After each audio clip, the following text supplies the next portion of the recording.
दिन के 11 बजे हैं। अस्सलामुअलैकुम। ये रेडियो पाकिस्तान है। दुर्र शहवार तौसीफ़ से खबरें सुनिए। अहम खबरों का खुलासा। वज़ीर इत्तलात ने कहा है कि पूरी कौम दहशतगर्दी के खिलाफ जंग में सिक्योरिटी फोर्सेस के शाना बशाना है।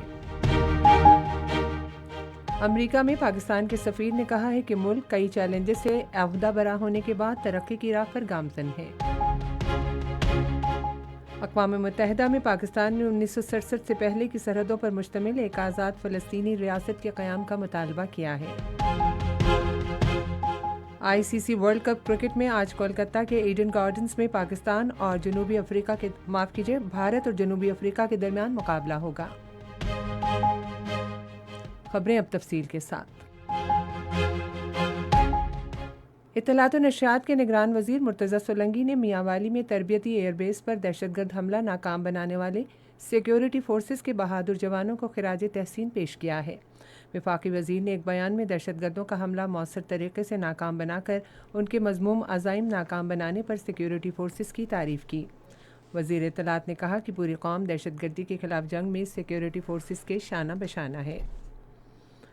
पाक फ़ज़ाइया के सरबराह air chief marshal Zaheer Ahmed Babar Sidhu ने दरपेश सिक्योरिटी चैलेंजेस के तनाजुर में पाक फ़ज़ाइया की पेशावराना महारत के आला मयार और तैयारियों के मुश्तरका अज़्म को सराहा है।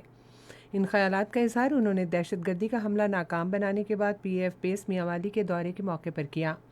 पाक फ़ज़ाइया के सरबराह ने मज़मूम साजिश नाकाम बनाने और दहशतगर्दों के खिलाफ फ़ौरी कार्रवाई पर ड्यूटी पर मामूर सिक्योरिटी एहलकारों की पेशावराना सलाहियतों और जुर्रत को सराहा। सिंध के 16 अज़ला में ज़िमनी बल्दियाती इंतखाबात के लिए पोलिंग जारी है। पोलिंग आज सुबह 8 बजे शुरू हुई जो शाम 5 बजे तक जारी रहेगी। इलेक्शन कमीशन ने इंतखाबी अमल की निगरानी के लिए एक कंट्रोल रूम कायम किया है जो किसी भी शिकायत का फ़ौरी इज़ाला करेगा। ये कंट्रोल रूम पीर तक काम करता रहेगा और तहफ़्फ़ुज़ात और शिकायत का इज़ाला करेगा। अमेरिका में पाकिस्तान के सफ़ीर मसूद खान ने कहा है कि पाकिस्तान कई अवामिल के बाइस तकनीकी सनत के नए दौर में आगे बढ़ रहा है। सान फ्रांसिस्को में खुसूसी तकरीब के दौरान एक कलीदी मुक़र्रर की हैसियत से इज़हार ख़याल करते हुए उन्होंने कहा कि पाकिस्तानी यूनिवर्सिटियों के नौजवान ग्रेजुएट्स डिजिटल मईशत के फ़रोग़ में नुमायाँ किरदार अदा कर रहे हैं, जिससे कौमी मईशत को एक नई जहत मिली है। मसूद खान ने कहा कि हुकूमत ने टेक्नोलॉजी और इंफॉर्मेशन टेक्नोलॉजी के शोबे में तरक्की के बेशुमार मौक़े से फ़ायदा उठाने के लिए साज़गार माहौल फराहम किया है। पाकिस्तानी सफ़ीर ने कहा कि कोरोना और गुज़िश्ता साल के तबाहकुन सैलाबों जैसे मुतादिद चैलेंजों के बाद मुल्क अब तरक्की की शाहराह पर गामज़न है।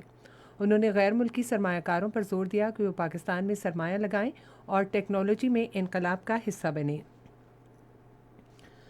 अक़वाम मुत्तहिदा में पाकिस्तान ने फ़लस्तीनियों के उस हक़ की हिमायत की है कि 1967 से पहले की सरहदों पर मुश्तमिल एक आज़ाद और काबिल अमल फ़लस्तीनी रियासत कायम की जाए जिसका दारुल हुकूमत अल-कुद्स अश-शरीफ हो।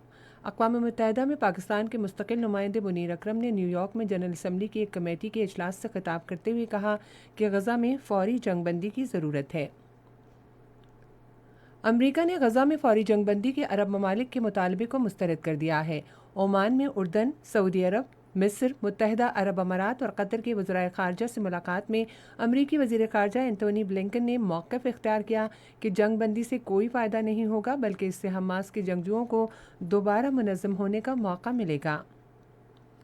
तुर्किया ने गज़ा में खूनरेज़ी पर एहतिजाजन अपना सफ़ीर वापस बुलाने और वज़ीर आज़म बेंजामिन नेतन्याहू के साथ राबता मुनक़ता करने का फ़ैसला किया है।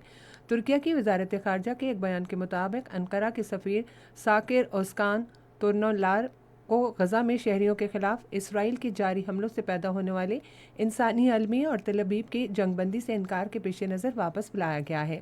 सदर रजब तैयब एर्दोगान ने सहाफ़ियों से गुफ्तगू करते हुए नेतन्याहू गज़ा की पट्टी में शहरियों की बढ़ती हुई हलाकतों का ज़िम्मेदार करार दिया। उन्होंने इस बात पर अफसोस ज़ाहिर किया कि यूरोपीय यूनियन पर अंकारा का एतमाद शदीद मुतज़लज़ल हुआ है। और अब क्रिकेट। ICC क्रिकेट आलमी कप के आज खेले जाने वाले मैच में भारत और जनूबी अफ्रीका ईडन गार्डन्स में कोलकाता में मद्दे मुकाबिल होंगे। मैच पाकिस्तान के मयारी वक्त के मुताबिक दिन 1:30 बजे शुरू होगा। इससे पहले रात पाकिस्तान ने न्यूजीलैंड को 21 रन जबकि ऑस्ट्रेलिया ने इंग्लैंड को 33 रन से हरा दिया। और इसी के साथ अब तक की खबरें ख़त्म हुई। मज़ीद खबरों और तज्ज़ियों के लिए हमारी वेबसाइट है radio.gov.pk और फेसबुक के link radio Pakistan news official पर बराह रास्त वीडियो स्ट्रीमिंग भी मुलाहिजा कीजिए।